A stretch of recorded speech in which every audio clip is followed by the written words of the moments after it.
Hello, I'm Dave Hart from the Warren Avenue Church of Christ, and I'm so glad that you have chosen to join me today. We're at a different location. Unfortunately, we had several people come down sick this last week over in the church building, so I am staying away from there, hoping that all the cooties will be gone before we go back over there. So this is actually in my home gym that I'm recording from today, and our lesson today is called What Good is the Old Testament? What good is the Old Testament? You know, many struggle with the place that the Old Testament holds in the Bible. Some still want to go by the old laws and the instructions from the Old Testament, usually to one degree or another. There's not many people that want to do everything that's in the Old Testament, but many want to pick and choose.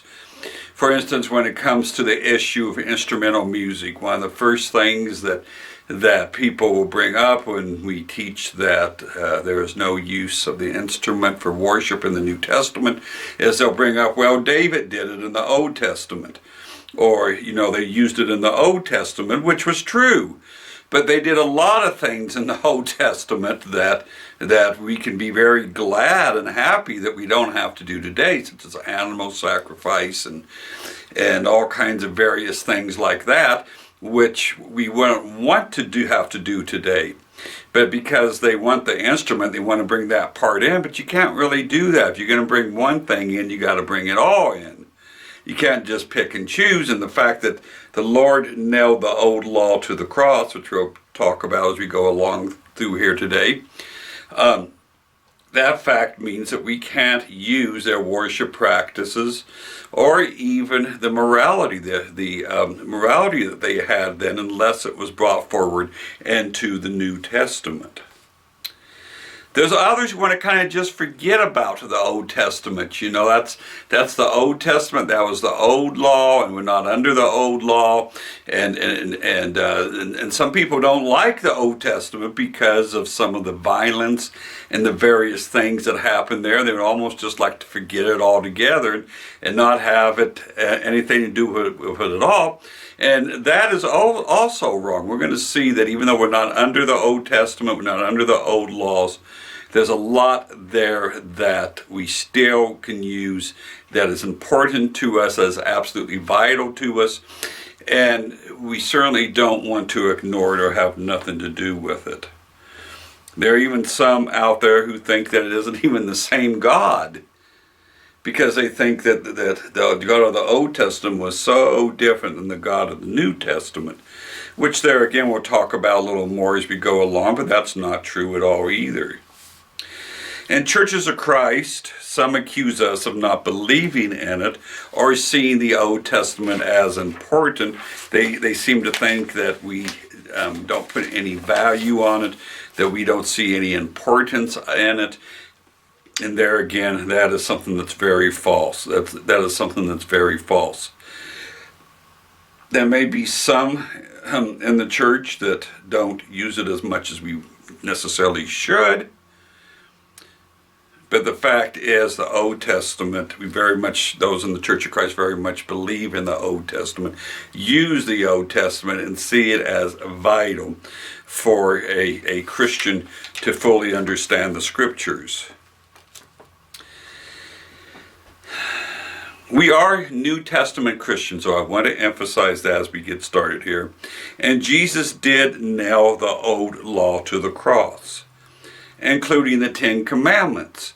There's many people out there today who would tell me that, they're faithful Christians, they're faithful followers of God because they follow the Ten Commandments. Well, the Lord nailed all the law, including the Ten Commandments, to the cross. Done away with it because the New Testament came in. It's just like if you have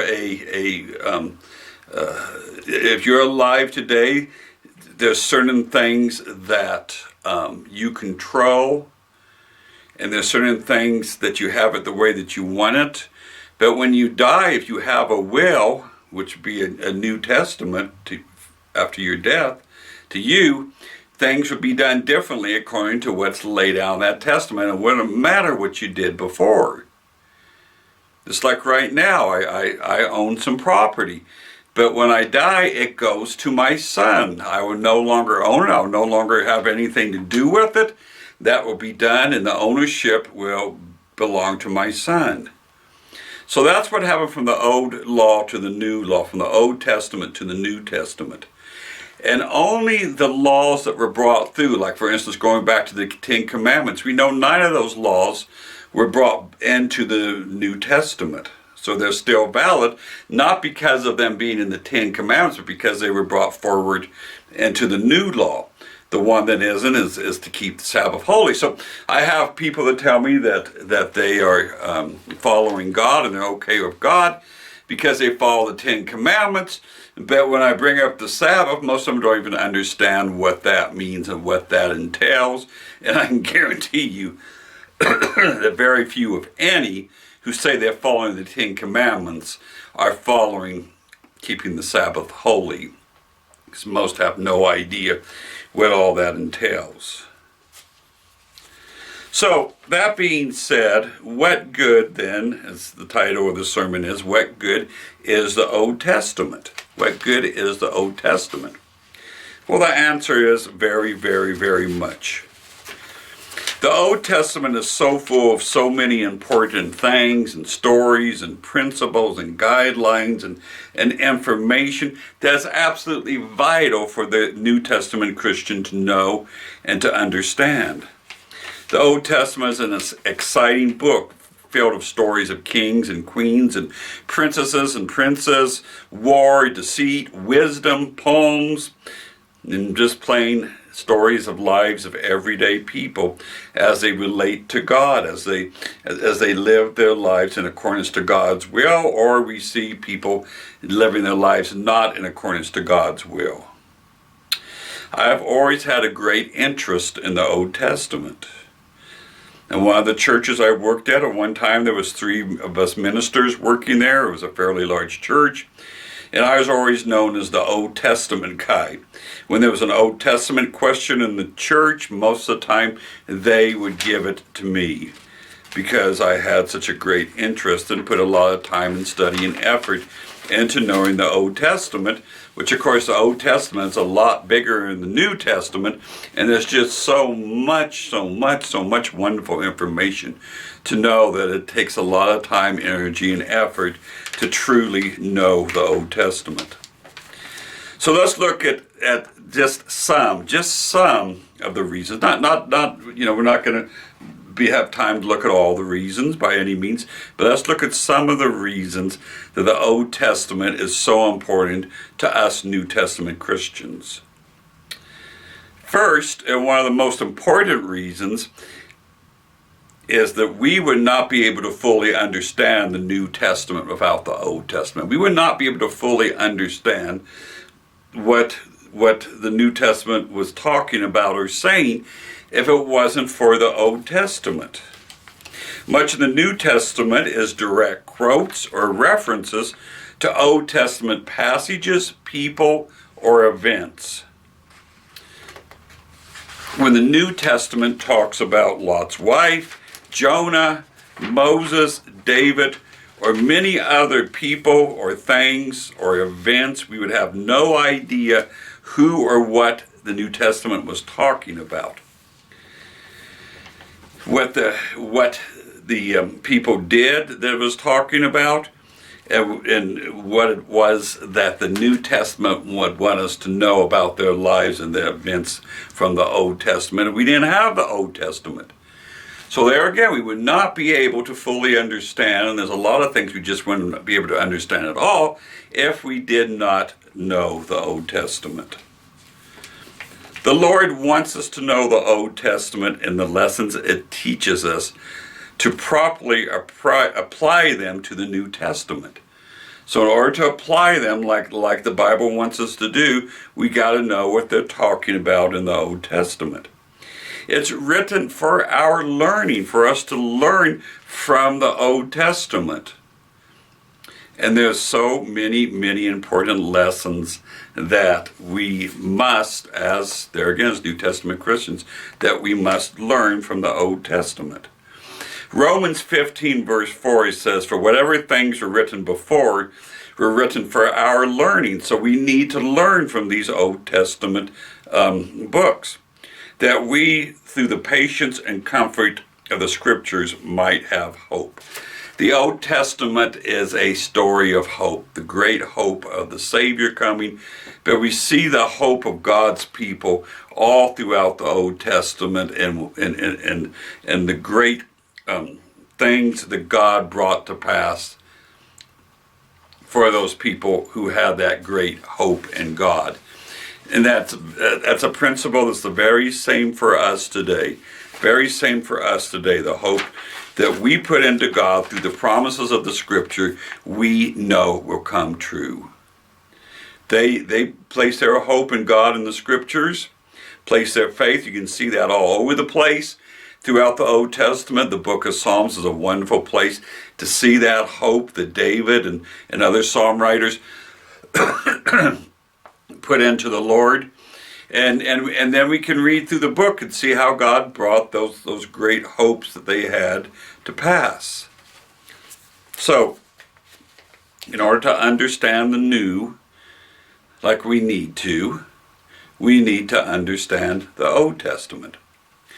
A second reason that we're going to look at is, even though we're not under the old law, except for the parts that have been brought into the new.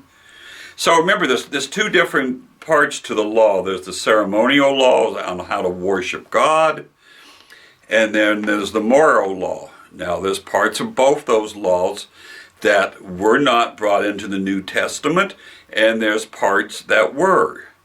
The parts that were not, we are no longer under.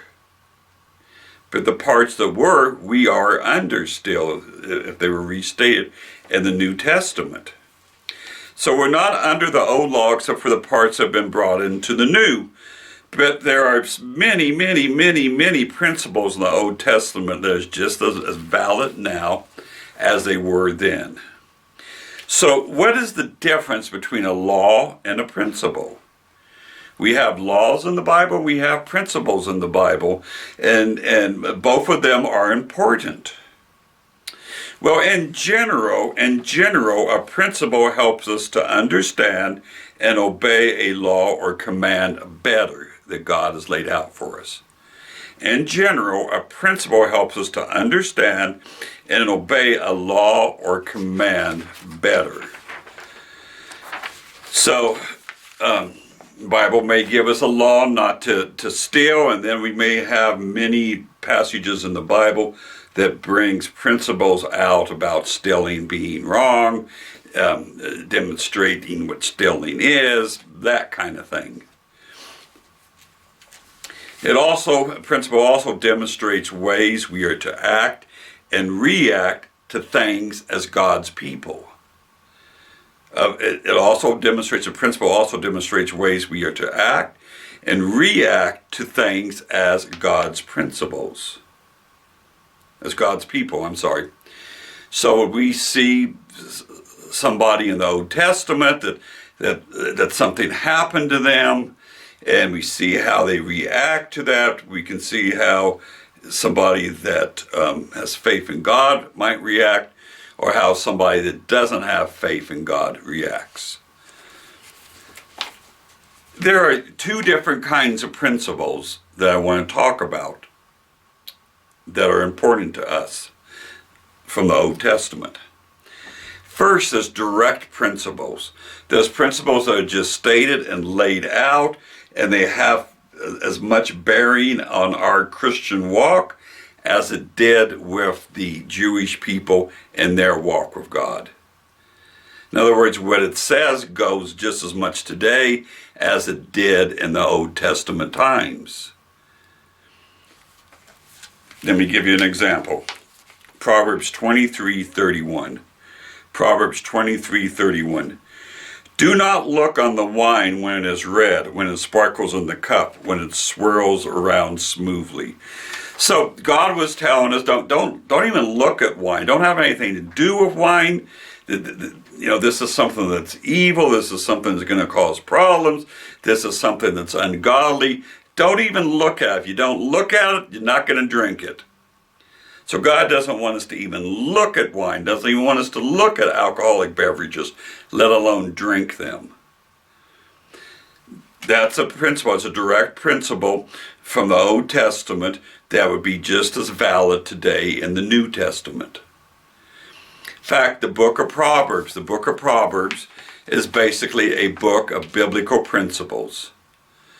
And there again, I could be wrong. There could be something in there that doesn't directly affect us the way that it's said in the book of Proverbs today as it would in the Old Testament times, but I haven't found anything. I haven't found anything that would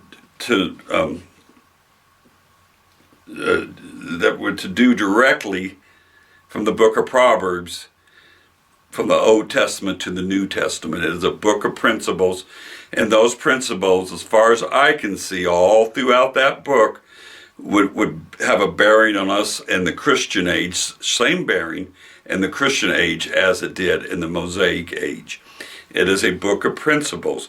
Principles are not laws of themselves, but they help us to understand and to obey and to more fully grasp the laws of God. So we have direct principles, those things that the Bible, the Old Testament would say directly.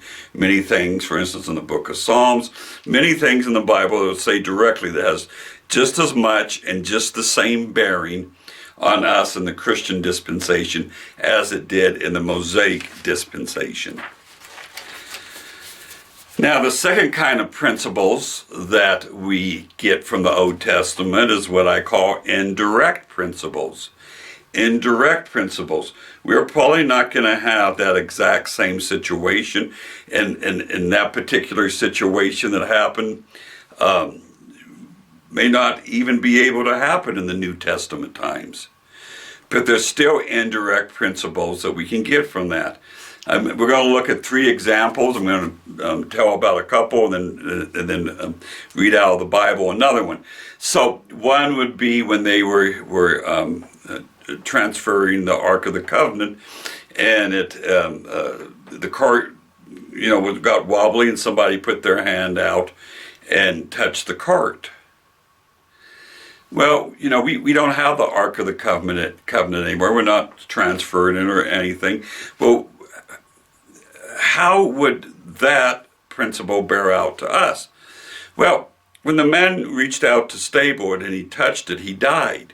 He wasn't supposed to touch it. The ark was supposed to be carried in a specific way, and they weren't doing it. And that man, even though he had the best intentions, here was the Ark of the Covenant.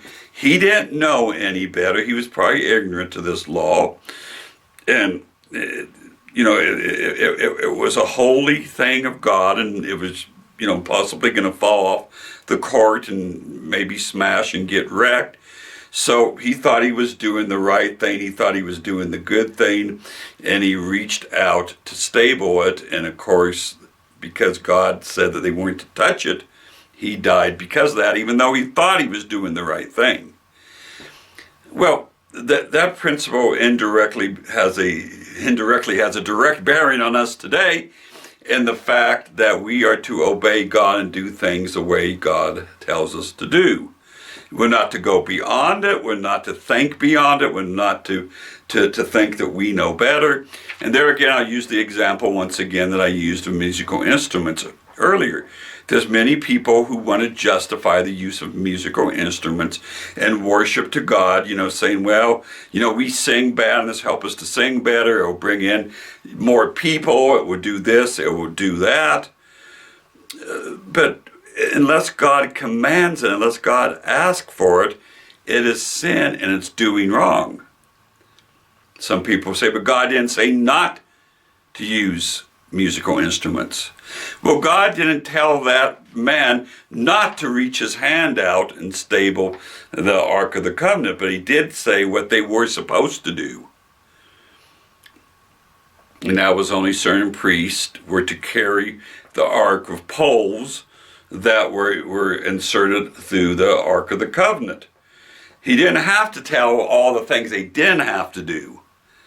Could you imagine? The Bible would be a never-ending book if it had to put in there everything that you didn't have to do when it told you what you did have to do. So there again, we can use that principle directly. It says, this is what you do, and that's the only way you're to do it, because if you do it another way, you're being disobedient. Another example exactly like this is Nadab and Abihu. They were priests, and they would take care of the holy fire, and they used profane fire. They didn't do it the way God asked them to do it, and God burnt them to a crisp. Burnt them to a crisp. Don't know what they were thinking, but they might have been thinking, well, this is an easier way to do it. This is a quicker way to do it. It doesn't really matter. It's the same result. And, who knows what they were thinking. But the result of their thinking was they were burned to death because they were to do it the way that God laid out, a specific way. There again, we bring that into the New Testament. When we look at instrumental musics, God says to sing songs, hymn and spiritual songs, making melody in your heart. He says nothing about using musical instruments. To do so would be going beyond and disobeying God. So we have these indirect examples that have direct bearing on New Testament teachings. So the next one I want to look at and go through it in a little more detail is found in 1 Samuel 17, 48 through 51. 1 Samuel 17, 48 through 51. So it was when the Philistines arose and came and drew near to meet David, that David hurried and ran towards the army to meet the Philistine. Then David put his hand in his bag and took out a stone, and he slung it and struck the Philistines in the forehead. So that the stone stuck into his forehead, and he fell on his face on the earth. So David prevailed over the Philistine with a sling and a stone, and struck the Philistine and killed him. But there was no sword in the hand of David. Therefore David ran and stood over the Philistine, took his sword and drew it out of its sleeve and killed him, and cut off his head with it. And the Philistines saw this. And when the Philistines saw that their champion was dead, they fled. So, a story that most of us know. What's really funny is that this is one of the stories that we teach our children about David and Goliath, David and the giant. And it's good that we do. It's a great story. I remember being taught that when I was young, but we don't teach them the whole story, do we? We don't teach them about the rock actually embedding inside of the head of the giant, and then David cutting the head off, and victory. We don't teach them all that. As time goes on, they need to be taught that, because there's principles with that also. We do the same thing with a lot of stories. Noah's Ark, and there again, this is something that a lot of times we don't even teach and emphasize really when it comes to adults. We have the great story of Noah and his family saving humanity and all the animals and all that stuff, but we don't tend to always emphasize the people that were drowning, the dead bodies that have been floating in the water, the parents who have been holding their children up out of the water, scratching on the walls of that ark, and how horrible that would have really been. And we don't need to teach children those kind of details. As we get older, we need to learn those things, and we need to understand the principles that go along with them. So, story of David and Goliath. Now, there again, indirect principles. We're not going to literally face, 9-foot giants out there. I'm kind of a short guy, and a guy at 7 feet tall will kind of be like a giant to me, but not like this. And, we're not going to fight our battles probably with slings anymore. We'd use a gun or something else, or we did have to go against a giant. So how does this story really have bearing upon us as New Testament Christians? Well, even though we may not face literally physical giants, we certainly face spiritual giants of all kinds. We face giant issues in our lives all the time, whether it be illness, relationship issues, financial issues, problems with our children, problems with whatever. We face giants, and sometimes those giants appear so big and so powerful and so strong and so overwhelming, it seems like there's nothing we can do about it. I don't think there's many people really thought this unarmed, David went out there without any armor on. He was young, probably a teenager, facing this humongous giant who'd been trained since he was a child to fight with all this thick armor and heavy weaponry, and he's coming at him with this sling. But yet, what the giant couldn't see was God was with him, and God was behind him, and God was going to give him the victory. So this is the indirect principle that directly should affect us as Christians, that we know when the giants of life come at us that we need to put our faith and trust in God, and there's nothing too big, there's nothing too hard, there's nothing too massive before us that God cannot overcome.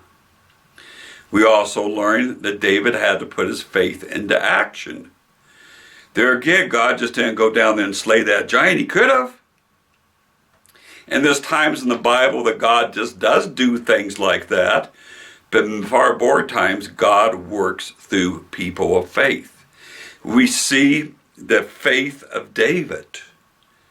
And it can teach us about faith. So, indirect principles, there's many more, if we had time, we could look at just in that story alone. All these indirect principles that have a direct bearing on our lives from the Old Testament. So principles, the Old Testament's full of principles that directly or indirectly affect us, that we need to know about, and that have bearing upon us as New Testament Christians. The Old Testament teaches us and reinforces many, many basic principles that a child of God needs to know to follow God. And some of these principles are not taught as much in the New Testament as they are in the Old Testament. So there's things that we can learn about God and faith and other things in the Old Testament that the New Testament does not teach us. Other things that the New Testament may touch on, we can learn more fully through studying the Old Testament. The Old Testament teaches us about the nature of God, love of God, the things that God hates. It teaches us about faith, trust, evil, sin, and so very much more. Some who do not know the Bible very well do not understand that God's grace, love, and mercy is all throughout the Old Testament. In other words, they see God in the Old Testament. There again, as I said earlier, some see him almost as a different God than the God of the New Testament. Because the Old Testament does deal a lot with wrath and battles and judgment and all that kind of stuff. But at the same time, it shows us and teaches us the love and faith and hope and all that stuff that we so many generally look just to the New Testament for it. Also in the New Testament, we can find the wrath of God, the hatred of evil, the judgment of God, and all these things in the New Testament. They're not there quite as much as in the Old, and we may have to look a little harder, but it's definitely there. Definitely there. Timothy was taught the Old Testament. 2 Timothy 3 verse 15. And that from childhood you have known the Holy Scriptures, which are able to make you wise for salvation through faith, which is in Christ Jesus. So Timothy was taught the Old Testament, and here again we see how important it is for a New Testament Christian, because that's what Timothy was, to know the Old Testament. To know the Old Testament. Listen, if you have children or grandchildren, teach them the Bible, including the Old Testament, the wonderful, wonderful Old Testament stories. When I was taught those Old Testament stories as a child, they were just pretty much good stories to me. But at the same time, they helped me to believe in God and to have a faith in God. And then as I got older, and the older I get, I see the more principles that are in those Old Testament stories there again that have direct bearing on New Testament Christians. Another thing that's important about the Old Testament is we would not know the prophecies about Jesus if not for the Old Testament. There were well over 300 prophecies about Jesus in the Old Testament. We would not know as much about Jesus even if it was not for the Old Testament. There's things about Jesus that you can only find in the Old Testament. There are things about Jesus that you can only find by a study of the Old Testament. And we have that much more reason to believe in him because of the Old Testament prophecies. You know, all those Old Testament prophecies that told of the coming of Jesus, they can help us to have faith that the Bible is true. The Bible is predicting all these things hundreds and hundreds of years before the birth of Jesus by different people in different places and different cultures. And they're all coming true, hundreds of things in one person's life. Wow, that there is a testimony to the absolute truth of the Scriptures. I've seen before the odds of all these prophecies happening in one person's life, and it's 1 in like 100 or 200 zeros behind it. In other words, impossible, but only possible because of Jesus being God. So all these prophecies can help us to have greater faith that the Bible is true and Jesus was who he said he was. You can also find Jesus in every book of the Old Testament. All throughout the Old Testament, in every book, you can find Jesus in there in one way or another. Isaiah 7 verse 14. Isaiah 7 verse 14 says, "Therefore the Lord himself will give you a sign. Behold, the virgin shall conceive and bear a son, and you shall call his name Emmanuel." A prophecy.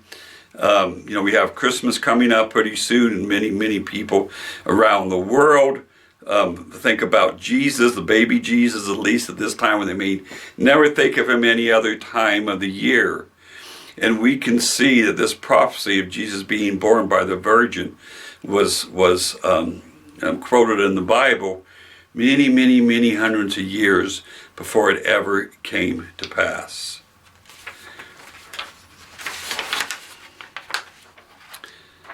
The Old Testament also teaches us about the beginning of everything. The earth, the planets, animals, humans, the fall of man, the flood, and starting over of man, so many other beginnings of things. Isaiah 42:5 says, "This says God the Lord, who created the heavens and stretched them out, who spread forth the earth and that which comes from it, who gives breath to the people on it, and spirit to those who walk on it." So God created all these things that we wouldn't know. We would have no idea how the world was created. And even the purpose for its creation, if it was not for the Old Testament, all the other things that the Bible talks about, the fall of man, and all those things that we learn about because God saw fit to put it in the Old Testament so that we could have some understanding about it.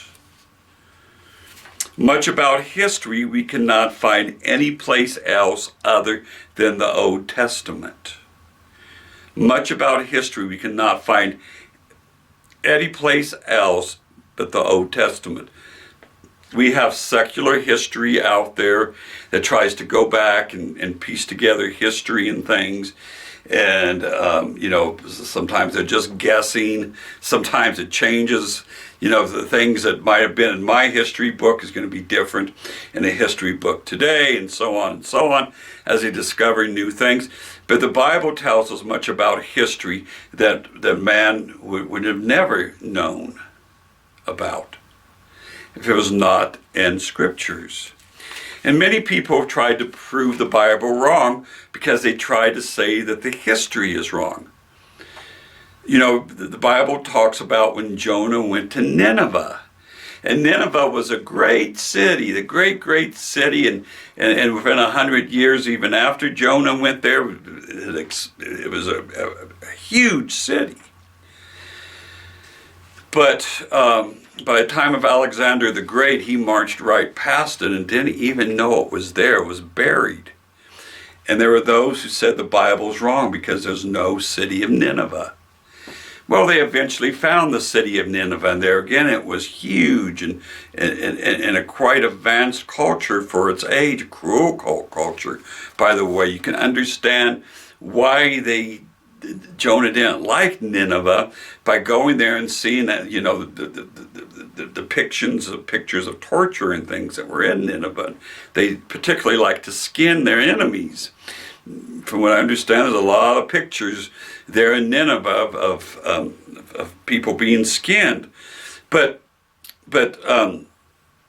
see, the Bible's right. The Bible's right. When it comes to King David, there's those who didn't believe the Bible because they couldn't find any evidence of King David.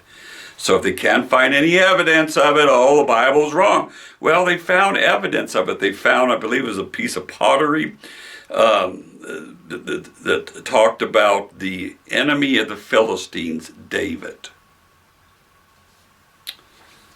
So there's so many things that we would not know about, we would not understand if the good Lord didn't see fit to put them into the Old Testament for our understanding, knowledge, and use. God is in control of all that happens, and he knows all that happens, and he put in the scriptures certain things that happen because they were important for us to know and to understand about God in order to more fully obey and follow him.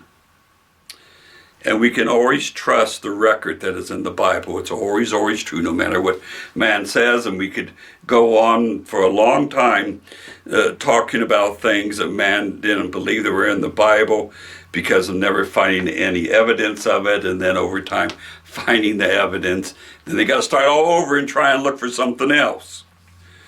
Psalms 22:28 says, "For the kingdom is the Lord's, and he rules over the nations." When God said there was a people, a nation, a king, you can bet that those were real people, real kingdoms, and they really existed.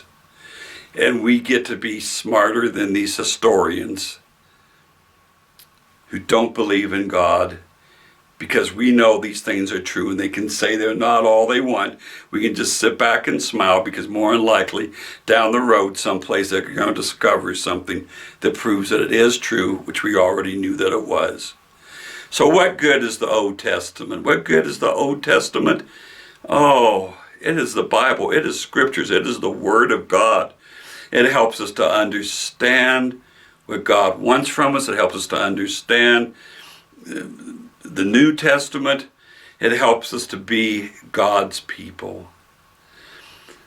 And I hope that you will study the Old Testament. I hope that you will put effort into it. It can be tough at times, especially in some of the prophets that wrote some of the books. They can be very tough at times, kind of like the book of Revelation. But the time spent in it is well worth it.